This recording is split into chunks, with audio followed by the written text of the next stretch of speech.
Sud Radio, l'invité politique, Jean-Jacques Bourdin. Il est 8h36, c'est une première. C'est la première fois que je reçois Sarah Knafo, qui est députée européenne Reconquête. Bonjour. Bonjour Monsieur Bourdin. Et merci d'être avec nous ce matin. Merci. Sarah Knafo, vous avez regardé Emmanuel Macron hier soir? Absolument. Bon, et qu'en avez-vous pensé? Comme d'habitude.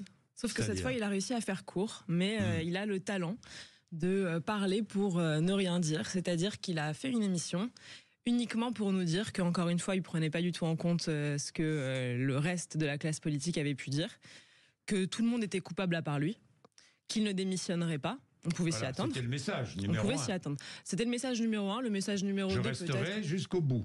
Exactement, je resterai jusqu'au bout, peu importe ce que vous faites. Moi, de ce que je comprends. Vous demandez sa démission, vous, Sarah Knafo? J'aimerais vous dire oui, mais c'est du cirque. Oui, voilà, on aimerait qu'il démissionne, on n'aime pas Macron, on combat Macron, on ferait mieux que lui. Le dit sans le dire, tout en le disant. Enfin, ça, du moins, c'est pas elle qui le dit, c'est Jean-Philippe Tanguy qui le dit.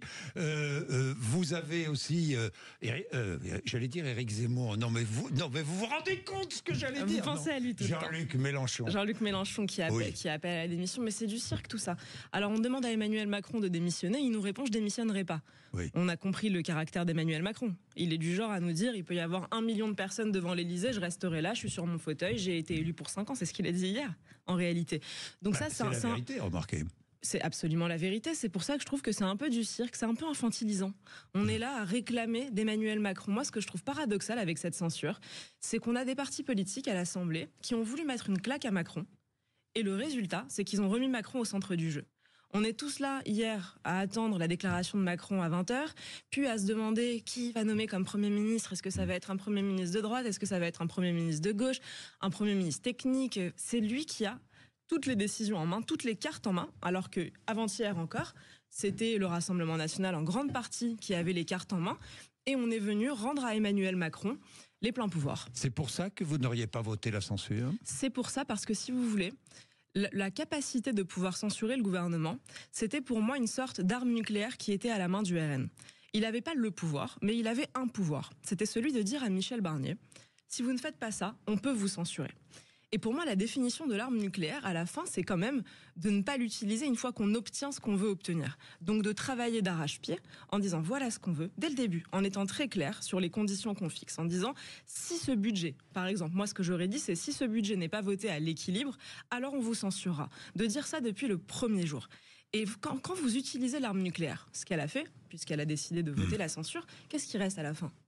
Il reste un champ de ruines. Vous voyez ce que je veux dire? On n'a plus Michel Barnier. À mon avis, Michel Barnier, on pouvait le faire plier. C'est une faute politique de Marine Le Pen? Je ne veux pas exagérer sur les termes. Moi, j'attaque personne. Pourquoi je vous dis ça? C'est que pour le prochain... J'ai été victime de misogynie, dit-elle. Vous avez vu cela? Vous y croyez ou non? C'est pas trop mon genre, moi, ce genre de... Non, mais je sais pas si c'est vrai ou faux. J'étais pas dans la pièce avec elle. Si elle a ressenti ça, bon voilà, on est dans l'ère des ressentis. Donc si elle l'a ressenti, elle l'a ressenti. Mais ce que je veux vous dire, c'est que pourquoi c'est utile de dire ça aujourd'hui? C'est qu'on va sans doute avoir aujourd'hui ou demain un Barnier 2. Un Barnier jeune, un Barnier de gauche. Vous n'en vouliez pas de Michel Barnier?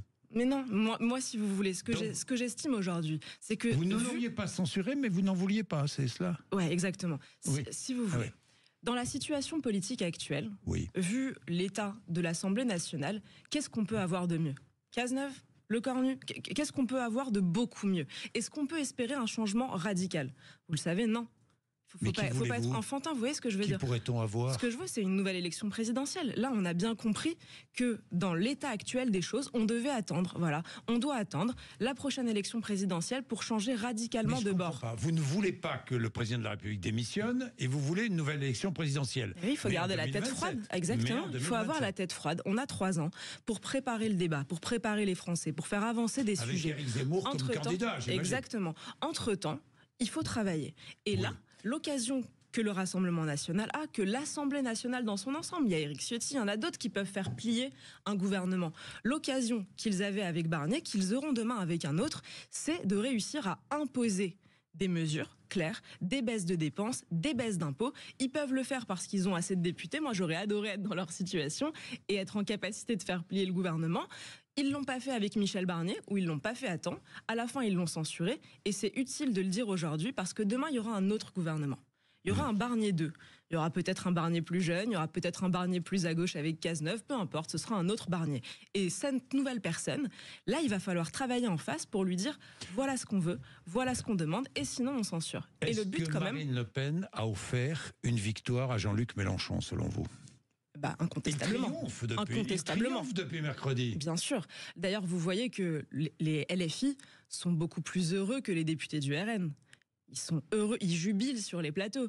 Vous avez vu que tout de suite après le vote de la motion de censure, qui était la motion de censure de LFI, à laquelle le RN a apporté ses voix, on vous l'avait dit, en long, en large et en travers, alors que la motion de censure les insultait leurs électeurs, insultait les viles obsessions du RN, elle a été votée. Dès que cette motion de censure a été votée, qui on voit sur toutes les chaînes ? Mathilde Panot. Mathilde Panot qui jubile parce que cette motion a été adoptée. Donc le grand paradoxe, c'est qu'on entend Mathilde Panot qui dit on a voté cette motion de censure parce que c'était un budget de casse sociale, donc il n'était pas assez socialiste. On entend à côté Marine Le Pen qui dit on a voté contre ce budget parce qu'il était trop socialiste. Et on se demande, mais c'est la victoire de qui en fait? Qu'est-ce qu'on a gagné? À la France, à la fin, qui a perdu? C'est la France. C'est la France, c'est les Français. Responsabilité générale?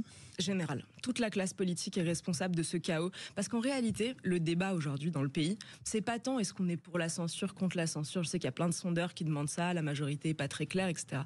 Le vrai débat au sein du peuple français aujourd'hui, c'est on n'en peut plus de leur chaos. Ils sont pas capables de se mettre d'accord pour un budget. On est quoi? On est un pays du tiers-monde, on va pas avoir de budget. C'est possible ça d'imaginer la France qui va censurer Premier ministre après Premier ministre, qui est pas capable de s'entendre sur des mesures de bon sens. Est-ce que c'est normal, par exemple, qu'aucun parlementaire n'ait demandé un budget à l'équilibre? Ça fait 50 ans, depuis 1974, qu'on vote des budgets en déficit. C'est-à-dire que l'État, qui donne des leçons à tout le monde, chaque année, dépense beaucoup plus que ses recettes. C'est environ chaque année 450 milliards de dépenses pour seulement 350 milliards de recettes. Vous imaginez une famille qui ferait ça ? Et Michel Barnier voulait faire un effort budgétaire. Il a demandé un effort budgétaire. Mais il n'y a pas eu de discussion jusqu'au bout sur le budget. On a discuté des recettes, on n'a même pas discuté des dépenses. Bravo, c'est ce que j'allais vous répondre. Mais non, mais c'est pas bravo, c'est la réalité des choses. C'est la réalité des choses. La censure a été votée sur le budget de la sécurité sociale et non pas sur le budget général.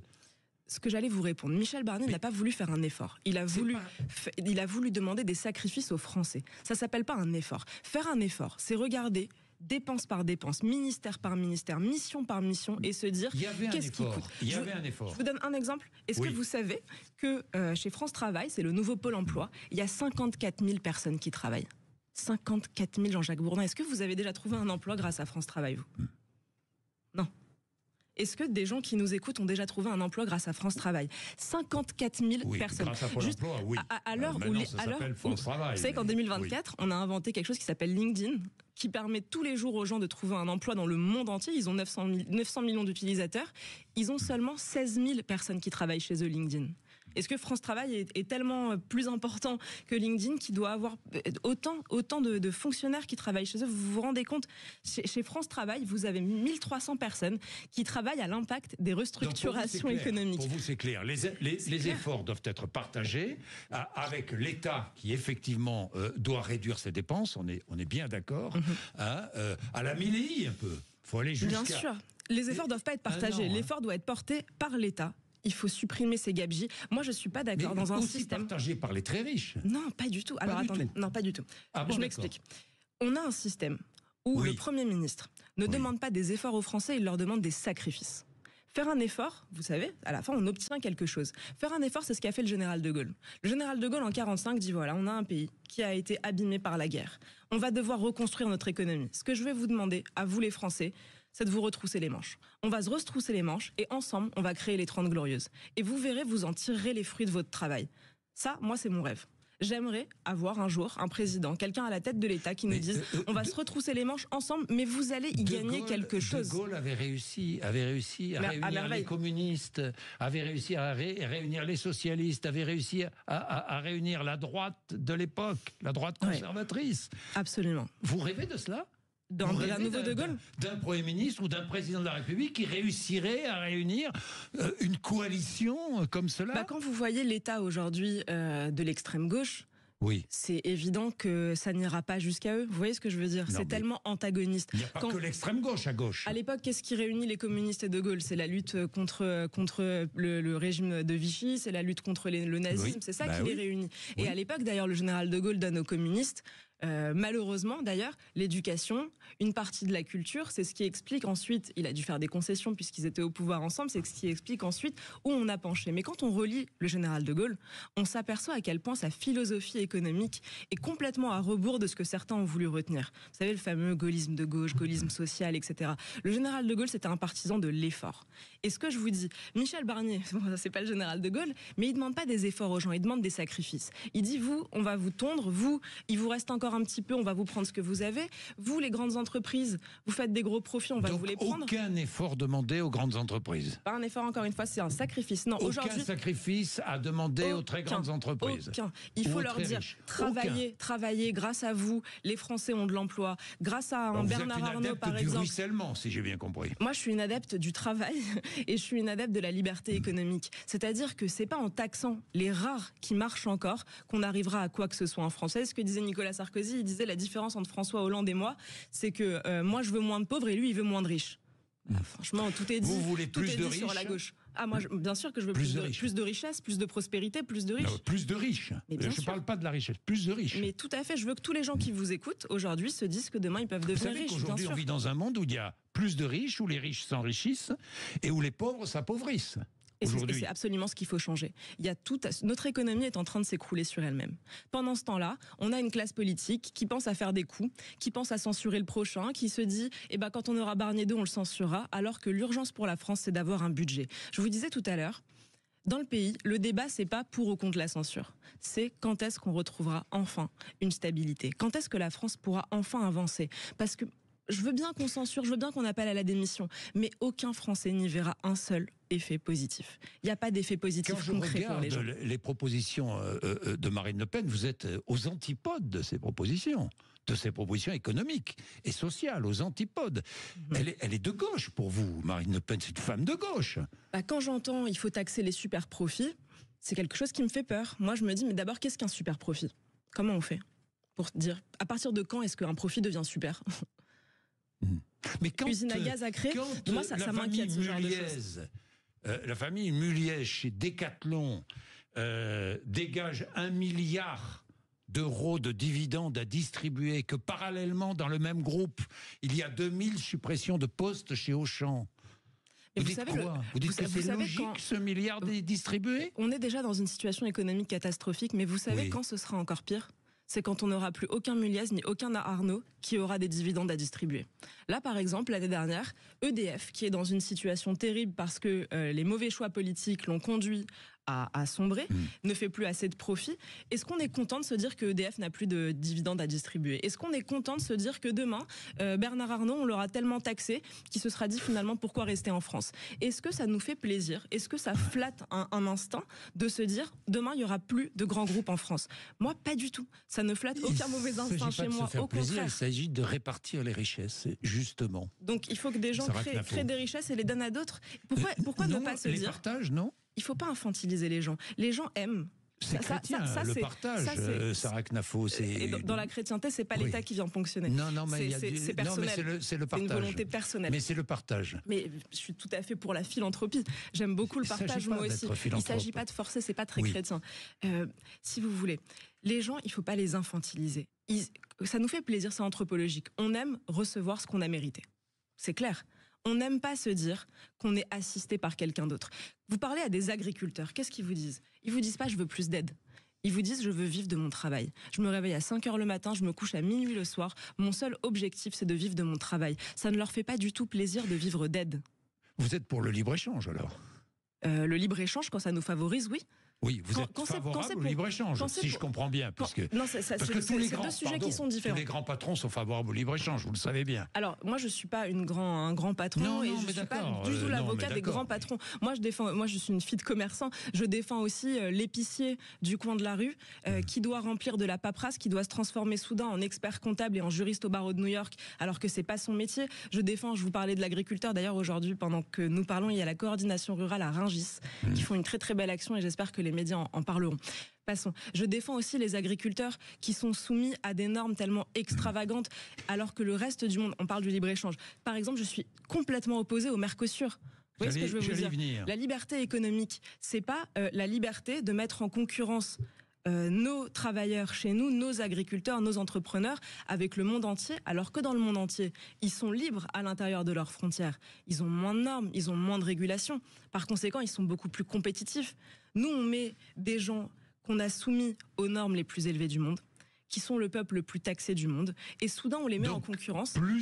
Plus de normes, vous êtes d'accord ? Il faut supprimer les normes, un maximum de normes. Entre la tyrannie et l'anarchie, il y a un monde. Oui. On n'est pas obligé d'avoir plus du tout de normes. Mais moins de normes. Alors, beaucoup moins de normes, absolument. Beaucoup moins de normes, avec finalement un libre-échange général et mondial. Alors, d'abord il faut savoir, si on prend le sujet de l'agriculture, vous prenez le code rural, il y a 3300 pages dans le code rural. Pas un seul député ne l'a lu. Pas un seul. Et on va dire aux agriculteurs qui se lèvent à 5h du matin et qui se couchent à minuit, nul n'est censé ignorer la loi. Ça, typiquement, il faut se fixer un objectif. Il faut une obligation de résultat pour le Parlement. Il faut dire, on veut que ce code rural diminue de moitié, par exemple. Et il faut se fixer un objectif. Que les parlementaires se disent que leur objectif, c'est pas de créer tous les jours plus de normes, mais déjà d'évaluer celles qui sont déjà là, de les supprimer, de réussir à voir avec les professions concernées en quoi ça leur pourrit la vie. Est-ce que c'est nécessaire ou pas nécessaire ? Est-ce que c'est trop ou pas ? Maintenant, pourquoi c'est la double peine d'être un agriculteur français aujourd'hui ? Parce que vous avez, je vous l'ai dit, les normes les plus élevées du monde. Mais vous avez aussi, au sein de l'Union européenne, le pays le plus zélé de tout le continent pour les appliquer. Les surtranspositions, vous savez, à chaque fois qu'il y a une norme européenne qui arrive en France, le ministre... les ministères français vont charger la barque, encore ajouter des normes, encore ajouter des règles. Les contrôleurs vont être plus durs que partout ailleurs, et donc notre pauvre agriculteur va se retrouver avec la concurrence la plus déloyale possible. Donc pour ces raisons, je finis juste parce que vous m'avez posé une question intéressante. Je pense que nos agriculteurs ont le talent, la capacité, la terre la plus belle du monde, c'est une patriote qui vous dit ça, mais tout le monde entier est d'accord. On le pense tous. On le pense tous, et même à l'étranger, ils le pensent tous. On est capable d'être les plus compétitifs du monde. Les agriculteurs français n'ont pas peur du libre-échange. Mais on est capable de beaucoup, de réussir les Jeux Olympiques d'une manière parfaite, bien sûr. de réussir Notre-Dame. Une reconstruction de Notre-Dame exceptionnelle en 5 ans et demi. Magnifique, on est capable de beaucoup. On est un grand peuple. C'est la grandeur de la France. C'est la grandeur de la France. On est un grand peuple. Et ce qui est frappant, c'est que malgré tous les bâtons dans les roues, malgré toutes les contrariétés du quotidien, on reste un grand peuple. Quand on voit l'intelligence française, on prend le sujet de l'intelligence artificielle. Quand vous voyez à quel point aujourd'hui, je vous l'ai dit, on est le peuple le plus taxé du monde, on a les cerveaux qui veulent partir. Et pourtant, on arrive à créer des génies, vraiment des génies. Vous regardez Mistral AI, vous regardez ce qu'on arrive à faire en France et vous vous dites, c'est quand même fou ce peuple à qui on met des bâtons dans les roues tout le temps. Donc ils ne sont pas tous partis. Donc ils ne sont pas tous partis. Et le risque, c'est qu'ils partent. Vous voyez Mistral AI typiquement. Ils sont en train de se rattacher à Microsoft et ça, c'est dommage. Ils sont pas tous partis, mais ils sont en train de le faire. Quand on voit aujourd'hui qu'on n'arrive pas à voter un budget, pardonnez-moi, j'y reviens une dernière fois, est-ce que ça donne envie aux gens de rester ? Est-ce que ça donne envie ? Sarah Knafo, le pape ne vient pas à Notre-Dame. Est-ce que le pape aujourd'hui, c'est finalement le porte-parole du Sud global ? En quelque sorte, face à l'Occident, face à... Vous voyez, pour question. Lui, oui, c'est une bonne question. Notre-Dame, c'est peut-être l'église d'avant pour lui. C'est une bonne question. On a même l'impression que l'Europe, c'est le monde d'avant pour lui. On a un pape qui est donc d'Amérique latine, et c'est vrai qu'on a parfois l'impression qu'il trouve l'Europe dépassée. Que l'Europe n'est plus à son goût, qu'il veut miser sur d'autres continents. Je ne sais pas vous l'expliquer. Je pense que si je connaissais mieux sa vie, son enfance, ses lectures, je comprendrais mieux. Mais on a tous cette impression, en effet, qu'il déconsidère l'Europe. Le pape, c'est la charité. Ça devrait. Ça ne l'est pas. Pour l'Europe, non. Aujourd'hui, la charité. Aujourd'hui, le pape, ce n'est pas la charité chrétienne. La charité, y compris dans le christianisme, ça n'est pas le suicide. Et quand vous voyez que l'Europe est charitable... Le pape participe au suicide. Le pape ne participe pas au relèvement de l'Europe. En effet. Vous le disiez tout à l'heure. Et de la civilisation européenne. Tout à fait. Non, il ne le pape est en train de participer au suicide de la civilisation européenne. C'est ce que vous me dites. Il ne participe pas à son relèvement. Mais ne participe pas à son relèvement, mais je renverse la question. Il participe à son suicide. Non, je n'irai pas jusque-là. Ah bon, c'est un peu ce que vous laissiez entendre. Il ne participe pas à son relèvement. Non, mais regardez, quand vous avez une situation qui est tellement grave aujourd'hui sur le sol européen, c'est-à-dire que ça fait des décennies qu'on accueille le monde entier, qu'on aide le monde entier, à l'extérieur comme à l'intérieur de nos frontières. On regarde la France, c'est devenu la CAF du monde entier. On regarde l'aide publique au développement de tout. Oui, oui, bien sûr. On va pas entrer dans ce débat parce qu'on n'a pas le temps, malheureusement. On regarde l'aide publique au développement de tout le continent européen et on se dit, c'est vrai que l'Union européenne, l'Europe, la France, a tendance à beaucoup aider le reste du monde. Et quand on regarde ce qui se passe chez nous, je vous donne un exemple, la France est 3 fois plus endettée que tout le continent africain. Exemple frappant. Et pourtant, on continue de les aider. Au bout d'un moment, est-ce qu'il ne faudrait pas se dire, maintenant, on va se focaliser sur nous? On a un devoir de puissance nationale. Il faut se reconstruire avant de prétendre à aider le monde entier, à rayonner sur la planète entière. Est-ce qu'on se dirait pas, maintenant, c'est un grand moment de reconstruction? Je vous parlais tout à l'heure du général de Gaulle. Est-ce que c'est pas le moment de dire aux Français, on va se retrousser les manches, on va redevenir la première puissance du continent européen, on en a tous les moyens. Vous avez parlé de Notre-Dame, je vous ai parlé de l'intelligence artificielle. On a l'intelligence chez nous. On a une énergie nationale qui est impressionnante. Des gens qui continuent de travailler, qui continuent de se lever le matin, qui ont envie d'inventer, d'innover. Est-ce qu'il ne s'agirait pas de les aider? Et ça, c'est pas libéral, c'est du bon sens. J'ai quand même une dernière question, Sarah Knafo. Je reviens sur le pape parce que ça m'a frappé ce que vous disiez. Est-ce que le pape est un adversaire de la civilisation occidentale? Non, pas du tout. Moi, je répondais à votre question qui disait est-ce qu'il a pris le parti du Sud? Non, pas du tout. D'ailleurs, c'est vous qui parliez du pape en disant il prend le parti du Sud global. Je vous dis, c'est une très bonne question. C'est une bonne question, mais j'ai pas envie d'attaquer le pape, vous voyez ce que je veux dire? Moi, je vous dis aujourd'hui, une autorité morale comme celle du pape, ça serait d'un soutien précieux pour tout le relèvement de l'Europe. Je remarque qu'il n'est pas ce soutien précieux. Ça ne veut pas dire qu'il veut tuer l'Europe, vous voyez ce que je veux dire? On peut avoir un tout petit peu de mesure quand même dans ses propos. Merci Sarah Knafo d'être venue nous voir ce matin sur l'antenne de Sud Radio. Il est 8h57. Patrick Roger, juste après les infos.